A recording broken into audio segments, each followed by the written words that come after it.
Just after Yin got dressed and was ready for the day, she was met with an unexpected visitor. It was Dobby. As far as Yin knew, it wasn't that long ago when Dobby became her father's advisor. The formal advisor went missing. Everyone assumed he abandoned his duties for being unable to help Yin's father in solving the dispute in Magnus and Igneous. Dobby, who has been working in the court of King Lin, has promoted to be the advisor because, according to everyone, Yin's father oppressed by his wits and claimed emotion. Yin is not that close with him, and in fact, Dobby is not that close with everyone in the house of Lin, except for her father. She doesn't even know if Dobby has a quirk or not, and unaware of his background. Dobby, she addressed as he bowed. What brings you here? Yin was quiet, worried something had happened in Magnus again for Dobby to come here so personally. But it seems that it wasn't the case when he pulled out an envelope. I came here, Your Majesty, to deliver your father's letter. She raised a brow, thinking how her father bothered to send his advisor just to give a letter. Dobby gave the letter to you. Oh, to her, sorry. Thank you, Yin said, opening the letter while the man awaited at the side. Yin read the letter. Her father told her the financial help has given, although it did not reach to the amount that was promised. Bakugou telegraphy reduced the amount of Yin's father's thinks that he still is mad, and for what she did. Then he wrote about the coup. He asked Yin about her presentment for the coup, whether or not she had started and found a way to overthrow her husband. Her father then told her to write him about it, and that she would not worry that someone will discover about what she's writing, as her father sent Dobby to be the only one to deliver and receive the letters between them. Yin did what she was told. She wrote to her father about the coup and how she's still working on setting a very important ally from the court. She also wrote about the issue of the court pursuing her to have an heir, to which Yin said she refused to do so. Somewhere between it, she mentioned that the mistress and how it's a good thing that someone is directing her husband so she can focus on her coup. As soon as Yin sealed the letter to the envelope, she gave it to Dobby. Thank you for coming here personally. It must be tiring. The man held a lazy smile. Not at all, Your Majesty. It is my duty. Yin smiled and watched as he secured the letter. I must go now. All right, thank you, and take care on your way back. The man nodded and bowed again before he went out of her room, and while Yin was left alone to herself in her chamber, she decided to go outside and maybe meet up with Mina and the others. Yin strolled around the palace to find her friends. She was met with the nobles, who are still whispering about something, but Yin noticed they haven't been giving her those snarky looks yet. Maybe they forgot about the rumors between her and Midoriya and found something new to talk about. Have you seen the marks on her neck? So inappropriate, flaunting it around the place. So vulgar. Yin heard their whispers. She frowned her eyebrows and wondered what they were talking about. Then she shook her head, thinking that she has more important things to ponder about. The woman continued to walk until she passed by the doors of the private dining room, which were left open, and the people currently present in the room acquired her interest. It was Lady Erica. Yin decided to take a peek, but Lady Erica noticed her and immediately pestered a wide smile and stood up. Your Majesty, she curtsied. Yin smiled and entered the room.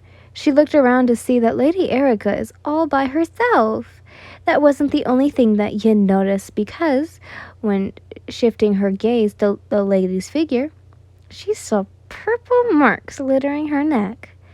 Yin suddenly found herself holding her breath as her eyes remained on the marks. They are proof that Bakugou decided to finally have his way with the mistress. Will you be joining me for breakfast, Your Majesty? She heard Lady Erica's voice, and it snapped her out of her thoughts. She breathed in deeply and smiled. I had my breakfast already, she said. But I will have tea. A moment later, Yin found herself sitting across Lady Erica after she was served tea. The lady in front of her is obviously over the clouds with her dreamy smile and how her hand would come up to caress her neck. "It's a beautiful day, Your Majesty. I take that you woke up on the right side of the bed?" Yes, I did." "Well, it is apparent from the bright smile of yours, and I'm glad your stay here has been all right." "More than all right, Your Majesty," Lady Erica said, sighing and staring at nothing in almost a dreamy way. "I couldn't express the satisfaction and happiness I feel as of this moment." The royalty watched as Lady Erica seemed to have lost in the moment she's having with herself. But the lady soon snapped out of it by blinking and smiled at Yin again, although this one is sort of apologetic. "I hope you don't mind me being here, Your Majesty. In this room, I was told that this is a private dining room for you and His Majesty, but mostly I hope you don't mind with me being in this court." Yin shook her head gently. "Not at all, Lady Erica." "You're so very kind. I was quite hesitant to come here again, in this room, but I was specifically told to go here and help myself with some food. I am glad you don't mind." "You don't have to worry about such small things, Lady Erica," Yin said. "They say 3's a crowd, but not in this spacious dining room." The lady gave a small chuckle before proceeding to finish her breakfast. Yin took a sip of her tea. It feels quite incomplete without His Majesty to join us here." Incomplete, Yin questioned to herself. She does not feel the same at all. In fact, she's all right not having to interact with him. "Well, do you know where he is?" Yin asked. "Oh, he said he's working." He's back to work now, I see." "Yes," Lady Erica nodded. "He's very hard-working and admire him for that." Yin's eyes narrowed as Lady Erica proceeded to look where Bakugou usually sat. She looked the way the lady stares longingly. It has only been a few days since she arrived here, and only yesterday when Bakugou actually accepted her as a mistress, and Yin would see that she had learned to admire him. She couldn't fathom it. Yin asked again, "You admire him that much? Why?" Lady Erica hummed, "His Majesty, well, I view him as the strongest, bravest person here, the most powerful man with his status and abilities. He leads a kingdom. No, he leads an empire at such a young age, and I can find him incredibly handsome with his strong features and dominating presence." Yin hummed as Lady Erica confessed. She remained quiet to let her continue. "He is a man much talked about in my home kingdom, and I used to imagine what would King Bakugou, the man that everyone deemly highly would like. And when I finally met him, I can say he lived up to everyone's expectations." "So oblivious," Yin thought. "The man you admired is indeed strong and brave, yet the qualities he has led him to wage war here and there, completely degrading the needs of his people." Ugh. As Yin observed how Lady Erica seemed to really admire Bakugou, she remained of herself. The first time she arrived here, she's oblivious and blinded, easily dominated. That's what Lady Erica is now. She's the kind of woman Bakugou needs to feed his ego. "I do hope your admiration for him would last," Yin said. Lady Erica was confused as to what she meant, but remained smiling. Yin decided to talk about another topic and was about to present one when a servant entered with a tray, and on the tray is a single teacup and saucer. The servant lady handed it to Lady Erica, and the woman took it.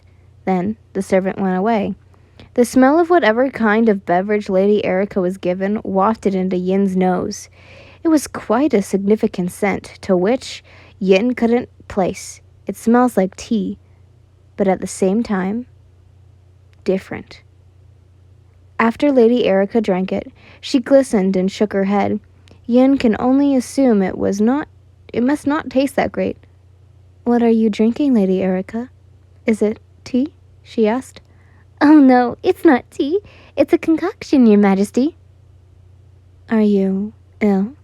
The lady shook her head. No, Your Majesty. It's thirstless. And why do you take it? Yin's brows raised a brow as Lady Erica seemed hesitant to answer. But in the end, she answered. It's to prevent pregnancy. Midoriya's head is a mess. These past few days, such events had occurred. First, Bakugou had a timeout from work, which led him to deal with pretty much everything. Then the queen asked him to join a coup to overthrow her husband. Midoriya was left with so much shock and fear from that. He never thought of betraying the crown, no matter how much Bakugou is giving him a hard time by yelling and cursing around. Even when he hates the way Bakugou puts people in executions after executions, and seemed to not mind that some of his subjects are starving due to the war being waged. There's plenty much of reason to start a coup. Midoriya recognized that. The queen recognized that as well. Yet he still can't will himself to just go and commit treason. He oaths to be loyal to the crown. Deep down, Midoriya really wants to help the people and stop Bakugou from slowly deteriorating the kingdom. But fear overtook him. The fear of betraying the crown caused him to continuously deny the invitation of the coup. Deep down, he's torn between joining or not. If he joins, he can help the kingdom, and if he doesn't, he won't fear of betraying the crown. He's got so much thinking to do. And now, there's this ridiculous rumor about him and Yin being secret lovers. He feels guilty that because of him and the queen's reputation is now being tarnished, it doesn't help that a mistress arrived. He decided to muster up the courage and face Yin. Then he will apologize. His chance came when he overheard to deliver parchments for the queen to sign, with a glare from Bakugou to which told Midoriya that he's aware of the rumor and terribly angry with him for it. Oh no! He skippered off and went to the queen's chambers. Sir Midoriya, Your Majesty, he stuttered when Uraraka ushered him inside. I came to deliver your paperworks. Yin did not reply. She remained seated behind her desk while staring into empty space. Midoriya looked at Uraraka for help, who faked coughed and managed to catch the queen's attention. Midoriya, the queen exclaimed and stood up upon seeing him. She's clearly taken aback that he's shown himself to go after days of avoiding her. The queen then composed herself and coughed awkwardly. How may I help you? She asked. I came to deliver paperwork, Your Majesty. Midoriya was surprised he did not stutter. I see. Thank you. You can place them here then. Midoriya looked at Uraraka again, not sure what to even do, and thought he was given a simple instruction. He's scared to approach her. Uraraka smiled at him reassuringly and jerked her head to urge him. Midoriya gulped and slowly walked all the way to Yin's desk and placed the parchments. He then started to direct him which papers to sign and which ones that needs reading. Between it, he heard Uraraka's fading footsteps. He looked behind to see that the brunette left to go to the other room. Now, he's more nervous than ever, realizing that he's alone with Yin, the queen. When Midoriya was done instructing her about the paperworks, he was supposed to leave, but he remained and in the process of gathering his courage. Yin looked at him. Is there anything else? Yes, Your Majesty. Actually, He breathed in and out. I also came here to apologize. Now the queen is very confused. Confused. Apologize for what, Midoriya? The rumor. Because of me, you've put in the unpleasant situation. Because you kept convincing me about the coup, and I kept denying that everyone had misunderstood my relationship with you. I'm really sorry, Your Majesty. Yin sighed simply. It's quite ridiculous. The rumor. But it's not your fault, Midoriya. If anything, it's mine. I know that you're set on your direction, yet I keep insisting. Please, don't blame yourself, he reassured. You insisted because of your determination, and I admire you for that, Your Majesty. Yin then asked, Thank you. But can my determination change your mind and join the coup? There it is. The question that brought nervousness to Midoriya once again. He knew that no matter how many times she asked, his fear of betraying the monarchy will answer for him. I can't, Your Majesty, Midoriya said in a low voice. Yin remained silent when sighed heavily. What followed was a gentle smile on the woman's face. I see, she said. It seems that there's nothing more I can do to change your mind. Midoriya bowed his head. Thank you for understanding. And I must also reassure you that I will never speak about the coup to anyone, if that can assure for the trouble I've caused. Thank you, Midoriya. Midoriya nodded, then he turned and finally went out, a little satisfied that he finally apologized and a bit mad at himself for backing out once again. The weather the next day was great, that Yin was yet again invited to a picnic by the ladies. It was the afternoon when they got around the garden, under the same tree they stayed at last time. Yin watched as Mina interacted with the other ladies, not having much of a choice since Yaoyorozu preferred to shoot targets and Yin is currently preoccupied by Midnight. She was alone with her own thoughts about the coup when Midnight approached her. What is this I heard about you and Midoriya? The purple woman asked. Yin thought everyone would get over it by now, but Midnight hasn't really gotten the chance to ask her about it before. It is a mere misunderstanding, Midnight, Yin answered. How so? Midoriya and I were just talking about instantly about a book. Yin lied the first part. Then someone saw us, misunderstood the situation, and decided to spread it around the court. Is that so? Midnight responded, assumation in her voice. Well, I believe you. Yin is a little taken aback that she took it so lightly. And by someone, do you mean her? Midnight asked, pointing to a stern woman sitting on the ground with the others. Yin watched as Lady Erica joined the other ladies, making flower crowns for each other. She noticed it again. The marks, the old ones, weren't completely gone, and now fresh marks littered their neck. She does not even bother to cover it up, Midnight muttered beside her. She then turned to Yin and once again, I heard from Bakugou that she was the one who told him about the rumor. Yes, I noted that as well. Does it not bother you? Yin turned to Midnight, her brows furrowed. Does it not bother you that maybe she told him about you and Midoriya to further damage your relationship with your husband, hence why she managed to get into his bed? Midnight continued. Further, she said, Yin thought. So you notice the tension between us. Of course I do. You two are really not so suitable about it. You avoid each other, and when you see each other, Bakugou would be so frustrated and you would be quite annoyed. Yet you are still pushing us to spend time with each other and hope that we might produce an heir, even though you've noticed we can't stand each other, Yin stated in a passionate voice. I'm only doing what I must do to help this kingdom. Producing an heir is crucial, and now that woman trespasses your marriage, it is safe to say that you have to be alerted. Yin shook her head. I don't think so. Well, you do have to, Midnight warned. She managed to get to him, Yin. Bakugou is stubborn and not so easily swayed. I don't know what she did and how she was thinking when she decided to have her. I fear that it won't be long before she bewitches him in making her queen, and you dumped out. Yin thought Midnight is a little too paranoid. Lady Erica is just a mistress, and she knows herself that too. Yin was assured of that after she introduced with the lady when she told him about the conversation that prevents her from getting pregnant. At least she knows her place and tries not to get any legitimate child of the king. Besides, Yin cannot be bothered by this. After her conversation with Midoriya yesterday, she has been looking for a new potential ally. At the same time, she decided to come up with a plan on how to exactly make Bakugou abdicate. Even if she did, the king will not divorce me and put her as queen. The church will not allow it. Midnight shook her head slowly. Oh, Yin dear, Bakugou will have his alternatives. Like what?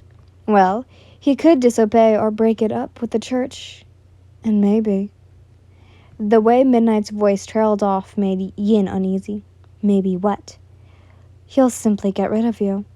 Yin knew it's not that just simple of the rid in which Bakugou would just throw her away to the side. When Midnight said that, she meant Bakugou would just Yin and went on with his way like nothing happened. Well, he attempted before and failed, but Yin was lucky, and maybe he really did not meant to kill her before. But Yin can't be too composed now that Midnight just told her the little possibility of might happen if Lady Erica stays longer and managed to get more on the good side of her husband. When Yin did not answer and simply pondered with her thoughts, Midnight smiled reassuringly and patted her arm. I do not mean to scare you. I'm just trying to help you secure your place here, dear, Midnight said. I hope you understand that you must do now. And yet, again, she's suggesting Yin will get on with it and her husband. You are his wife, after all, Midnight said for the last time before she walked away. Yin closed her eyes and sighed slowly. Just when she thought no one would scare her anymore, Yin felt another presence beside her and saw Lady Cammy. It's irritating to watch, isn't it, Your Majesty? Lady Cammy said, and Yin didn't even have to look to know what she's talking about. She flaunts those marks like trophies. Ugh, it's revolting. Yin did not say anything, but Lady Cammy continued. I can only imagine how it's much more infuriating for you, Your Majesty. I do not feel irritated. Then what do you feel? Yin looked at Lady Erica before answering. Pity and fright for her. Lady Cammy looked at her with lazy eyes. I don't think she needs you to feel that way for her. She's far too happy about everything. Yin thinks Lady Cammy may have a point. She thinks Lady Erica does not need that from her. But what Yin felt the first time she saw the lady arrive to be offered to her husband like she's nothing but a mere tool of pleasure, it was pity. And Yin also felt scared for her, that if she might indeed get stuck with Bakugou forever, she knows it won't be long until it won't be all sunshine and daisies. Lady Cammy went back to look at Lady Erica, and there was a slight pause between them before Lady Cammy spoke. Do you want me to get rid of her for you? She asked, which startled Yin a little. That's far too cruel. No, Yin answered.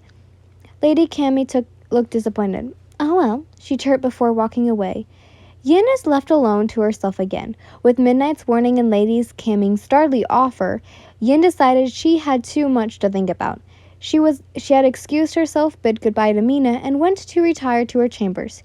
Yin spent the remainder of her time reading until the evening and went on with supper. She then decided to go to sleep early and relax her mind. Uraka is in the middle of undressing her when a knock was heard. Yin quickly fixed herself with the help of Uraka and finally let the person in. It was a servant. Your Majesty, the servant bowed. Your presence is required in the throne room. With a sigh, Yin thanked the servant and went out of her chambers tiredly. She walked to the throne room slowly, her tiredness getting the best of her, but all of the tiredness was washed away when she arrived at the throne room and saw a bunch of nobles, Kirishima, Midoriya, and even Midnight. Bakugou sits on his throne. When Yin looked at him, she met his eyes, and he narrowed his eyes at her. Yin fought the urge to roll her eyes, opting to be more sensible. Yin bowed her head slightly before breaking eye contact and went to Midnight's side. She observed the nobles looking worriedly at their king, who, at the moment, is looking at a letter while an anxious Midoriya waits by his side. What is happening? Yin asked Midnight. She then saw Bakugou throw the letter to Midoriya, and a noble quickly went up to him. Please think about this, Your Majesty, she heard the noble. Who sent the letter, Midnight? Yin asked again. It's from King Shinso, from the kingdom of Teria, Midnight answered. And why is everyone so fussed about it? He asked a bold request, Yin. it offends most of us. Midnight shook her head disapprovingly. What is it exactly? Midnight braved in before answering. He said that he will come here and have a talk with Bakugou, and I'm guessing it won't be a pleasant talk. He did say in the letter what kind of talk they're going to have. What is it? Yin asked again. Midnight then answered. Shinso wants to break apart from Igneous's rule. And that? He is to arrive here tomorrow.